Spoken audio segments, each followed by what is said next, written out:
মধ্যরাত এমপির ছেলে তরির ভাষায় মাতাল অবস্থায় মেঝেতে পড়ে রয়েছে। তরির ছোট বোন সাবিয়া চোখ মুখ ভীত করে তরির হাতের অংশে খামচে ধরে গুটিসুটি মেরে দাঁড়িয়ে আছে কিছুটা। তরির পেছন ঘেঁষো ভীত নজরে ঘন ঘন পলক ফেলতে ফেলতে মাতাল সিদাতকে দেখছে। তরির মনে ভয় কাজ করছে না এমন নয়, সে নিজেও কিছুটা ভীত, তাও ছোট বোনের কারণে সে নিজের ভীত ভাবটাকে প্রকাশ করতে চাচ্ছে না। কিছুক্ষণ আগেই খুব জোরে কেউ দরজা নক করেছিল। সময়টা মাঝরাত। কোনো সংকেত বা কারণ ছাড়াই সদর দরজায় এমন বিকট বিদঘুটে আঘাত পড়লে যে কেউই ভয় পাবে। তরি এবং সাবিয়ার ক্ষেত্রেও ব্যতিক্রম নয়। তার ওপর পুরো ফ্ল্যাটে দুজন একা মেয়ে, ঘরের কোনো গুরুজন বা অভিভাবক বাড়িতে নেই। তরির বাবা মা উভয়েই উমরা হজ করতে গিয়েছে। তাদের অনুপস্থিতিতে দুই মেয়ের দায়িত্বে ছিল তরির একমাত্র ফুপি। তারও হঠাৎ শাশুড়ি অসুস্থ হয়ে পড়ে। এখন না গিয়ে উপায় নেই, যার কারণে এক প্রকার বাধ্য হয়ে সে ছুটছে হসপিটালে। বলছে ভোরের আলো ফোটার পরপরই ফিরবে। তরি এবং সাবিয়া অবশ্যই ভেবেছিল এক রাত কোনো রকমে কেটে যাবে, এজন্য নিশ্চিন্তে ঘুমাতে গিয়ে ঘটল এই বিপত্তি। যত সমস্যা ঝামেলা ঝঞ্ঝাট আজই হতে হলো ফুপির অনুপস্থিতির দিনেই। দুজন বেশ কিছুক্ষণ চুপ করে অন্ধকার রুমে বসে রইল শব্দ থামার অপেক্ষায়। কিন্তু সময়ের সাথে সাথে কড়াঘাতের শব্দ তীব্র থেকে তীব্রতর হচ্ছে।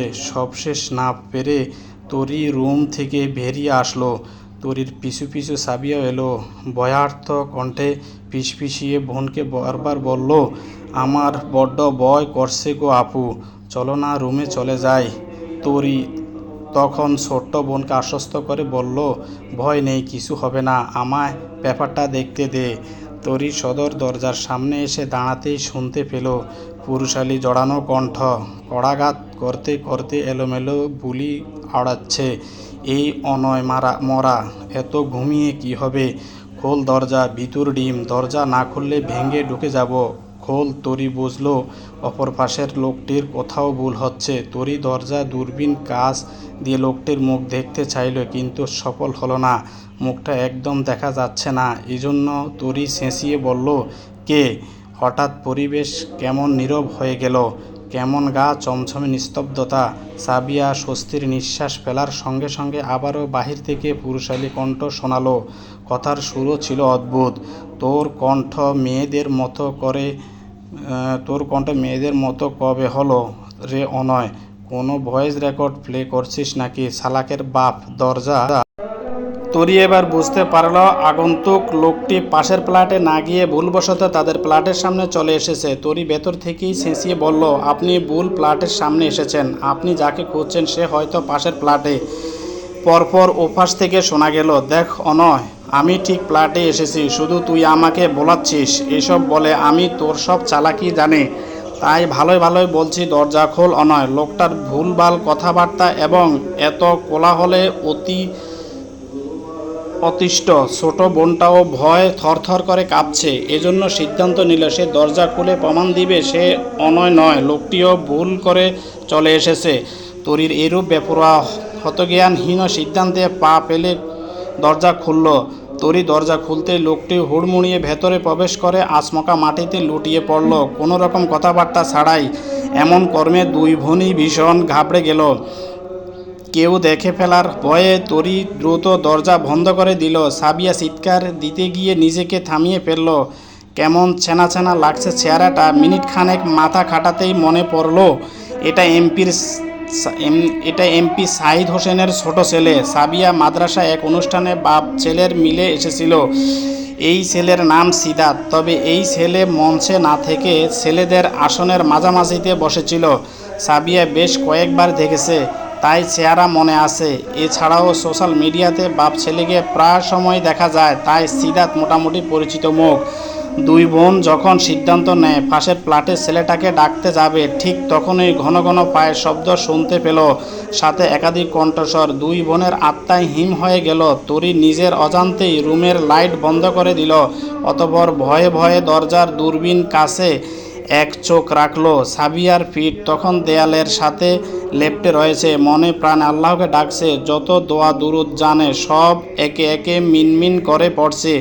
ওদিকে সিরাত অচেতন হয়ে মেঝেতে পড়ে আছে, কোনো নাড়াচাড়া নেই। সিঁড়ির বাতি জ্বালানো থাকায় তরি লোকগুলোকে দেখতে পেল, প্রায় 7-8 জন লোক। তাদের সদর দরজার দিকে এগিয়ে আসছে। ওরা যত এগিয়ে আসছে তরি ততটাই ভয়ে জর্জরিত হয়ে দুর্বল হয়ে পড়ছে। ভীষণ ভয়ে হাত পা জমে গেছে, নিঃশব্দটাও আটকে আছে। বারবার ফ্ল্যাটে নক করতেই যাবে, অমনি একজন চাপা স্বরে বলল, এটা না বস, পাশের ফ্ল্যাটটা। লোকটা ভ্রু কুঁচকে বলল, তুমি শিওর তো? হ্যাঁ, খোঁজ খবর নিয়ে আসছি। এছাড়াও আমরা যখন আসতেছিলাম তখন দেখছিলাম এই ফ্ল্যাটের লাইট জ্বলছে, এর মানে এই ফ্ল্যাটেই শিকার আছে। কথাগুলো শুনতেই সামনের লোকসহ সবাই পাশের ফ্ল্যাটের সামনে গিয়ে কড়া নাড়ল। তরি আর কাউকে দেখতে পেল না। সাবিয়া কিছু বলতে নিলে তরি সঙ্গে সঙ্গে সাবিয়াকে খোঁচা দিয়ে থামিয়ে দেয়। মিনিট দুয়েকের মাঝেই নিস্তব্ধ। এই রাতে খুব করে ধস্তাধস্তির শব্দ শোনা গেল। সাবিয়া এইসব শুনে আর না পেরে দ্রুত ভেতরে চলে গেল। নামাজে দাঁড়াতে হবে, এই বিপদে মাবুদের কাছে সাহায্য কামনা করতে হবে, তিনি ব্যতীত সাহায্য করার মতো কেউ নেই। তরি তখনও মূর্তির মতো দরজার সামনে দাঁড়িয়ে আছে। সিরাত তখন নিশ্চিন্তে বেঘরে ঘুমাচ্ছে। মিনিট 5-এর মধ্যে আরও একদল এলো। পরপর আবার সব দৌড়ে বেরিয়ে যাচ্ছে। পায়ের কেমন ধূপধাপ শব্দ হচ্ছে, ভবন যেন ভূমিকম্পের মতো কাঁপছে। এরপর আর কোনো শব্দ নেই, নিস্তব্ধ শব্দহীন পরিবেশ। তরি বিপদ কেটে গেছে ভেবে লাইট জ্বালালো, ফ্যান চালালো। লাইট জ্বালাতেই দেখলো সিরাতের ঘুম, গলা জুড়ে বিন্দু বিন্দু ঘাম জমছে। তরি সিরাতকে ধরা তো দূর, কাছেও গেল না। উল্টো সরু চোখে সিরাতকে দেখতে দেখতে সিরাতের পাশ কাটিয়ে সোফায় গিয়ে বসলো। পেছন ফিরে সোফার কনুইয়ের ভার দিয়ে কতক্ষণ সিরাতের দিকে চেয়ে রইল। এত কিছু ঘটে গেল, আর এই মহাশয় মাতাল হয়ে স্বস্তিতে ঘুমাচ্ছ। হায় রে, বড়লোকি কারবার। এদের কাছে ভালো খারাপের বাছ বিচার নেই। এরা খারাপ কাজকে স্মার্টনেস দাবি করে।